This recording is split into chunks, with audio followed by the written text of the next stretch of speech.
Oke, kita klik, lacak. Di sini ada konfirmasi. Nah, biasanya apa? Kalau sudah ini, kita bisa purchase ya, pembelian. Nah, gunakan nilai. Nah, ini teman-teman juga bisa pakai nilai atau nggak usah, jangan sertakan nilai. Karena misal, oh nilainya nih beda-beda gitu. Oke. Ini kalau kita mau ngeset berapa nilai yang terjadi di sini. Oke, konfirmasi. Nah, berarti di dalam semua page tadi kita sudah menentukan nih tombol-tombolnya dan sekarang kita selesaikan. Ya, di sini ada 4 tombol, kita klik selesai. Nah, maka dia sudah terpasang ya eventnya. Eventnya sudah terpasang dan kita bisa tinggal ngiklanin nih. Jadi kalau udah terpasang, kita iklanin, kemudian ada yang masuk, maka ini semua nanti akan ke-track. Gitu ya. Ini bisa kita refresh. Oke, ini kita cobain ya, kita tes, kita klik.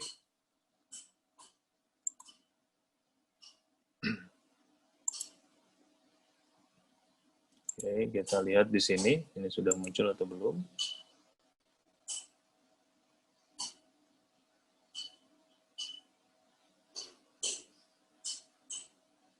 Nah, kita cobain, kita tes, kita refresh lagi. Oke, kita klik pesan sekarang.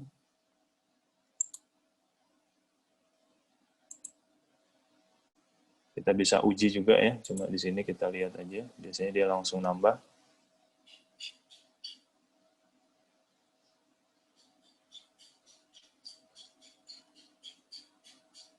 Belum nambah.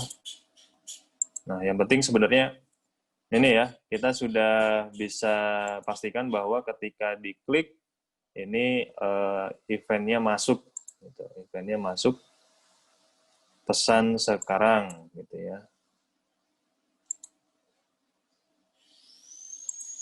Oke, ini kita cobain lagi.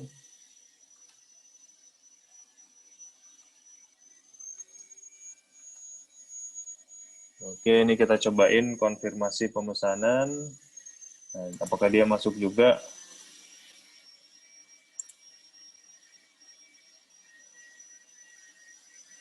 Let's go. Kita coba masukin. Nah, ini sudah muncul ya, purchase. Jadi kalau orang sudah klik yang tombol tadi, purchase, maka dia akan kelihatan datanya. Kita lihat lagi.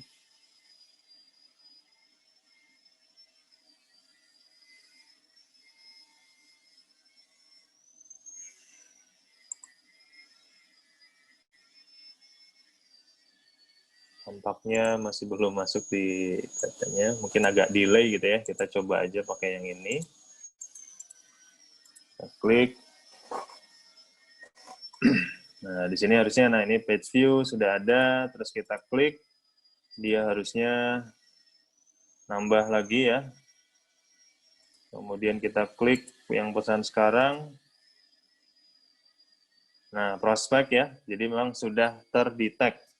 Nah, ini deteksinya teman-teman. Jadi di dalam atau di belakang layar, ini si Facebook nge-track apa yang kita lakukan selama berada di website tersebut.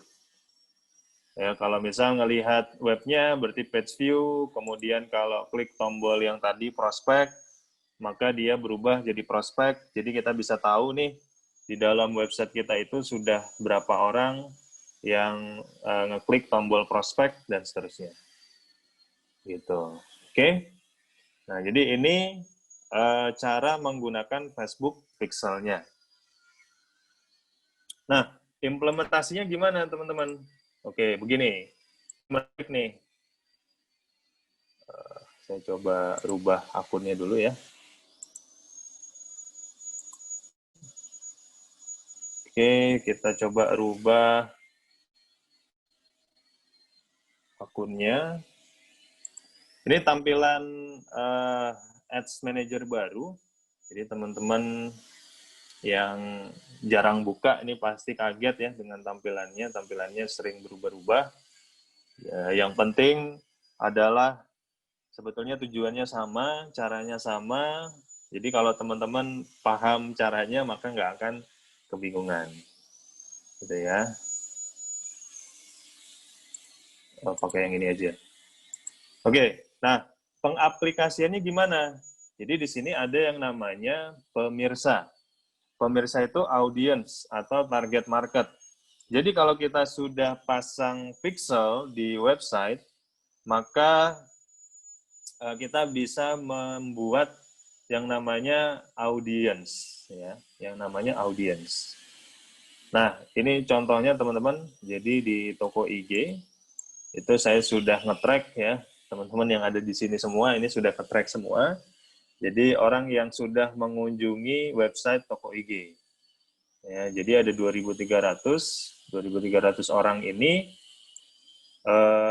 begitu masuk ke toko IG mereka sebetulnya sudah punya ketertarikan gitu ya. 2.300 ini fungsinya apa sih? Nah, fungsinya sebetulnya untuk retargeting. Ya, teman-teman pernah nggak berkunjung ke sebuah website gitu ya, kemudian begitu masuk ke sosial media, dapat iklannya terus. Ya, misal katakanlah teman-teman masuk ke toko IG nih, tokoig.com. Habis itu begitu buka Facebook, buka Instagram, buka YouTube misal, itu kok iklannya toko IG semua. Nah, itu adalah cara untuk meretargeting namanya, dengan menggunakan pixel. Jadi kita punya datanya nih, oh teman-teman sudah masuk ke website toko IG, maka kita bisa iklanin terus supaya apa? Supaya yang pertama lebih aware, makanya ada awareness. Kemudian, oh supaya lebih tertarik lagi, supaya lebih yakin lagi, dan akhirnya closing. Gitu. Nah, menariknya di dalam Facebook itu, atau ads ya, dunia Facebook ads, ini kita bisa mencari, teman-teman.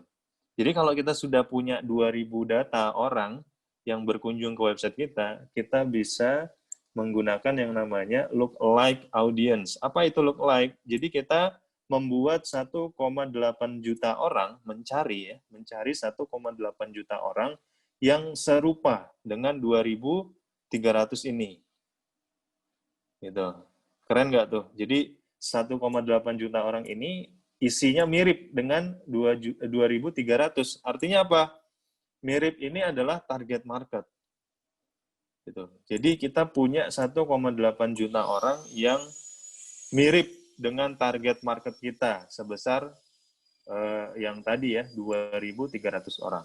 Semakin banyak, ini akan semakin akurat. Ya, misal kita punya 10.000 pengunjung, maka untuk dicarikan 1,8 juta ini lebih akurat datanya. Artinya apa? Lebih tertarget. Oke, nah kalau kita sudah punya, jadi di lookalike itu bisa bikin sampai 10%. 10% itu berapa? 16 juta orang. Ini orang yang ada di mana? Di sosial media, terutama sosial medianya Facebook. Facebook dan Instagram. Ya. Sebetulnya masih banyak ya channelnya Facebook itu, tidak hanya Facebook dan IG aja, tapi ada juga yang namanya audience network, kemudian ada Messenger, dan seterusnya, itu banyak banget. Jadi ini kumpulan gitu ya. Dan dicarikan oleh Facebook 16 juta orang ini yang mirip dengan 2.300 orang yang kita punya pengunjung website yang sudah kita kumpulkan datanya. Sebetulnya kita nggak bisa ngelihat nih, 2.300 orang ini siapa aja sih. Itu nggak bisa kita lihat datanya. Cuma kita bisa menggunakan data ini untuk tujuan, terutama tujuan beriklan atau retargeting. Begitu. Oke, ini untuk Facebook-nya. Nah, bagi teman-teman yang ingin belajar Facebook Ads lagi, nanti akan kita buka ya materinya. Materinya agak panjang.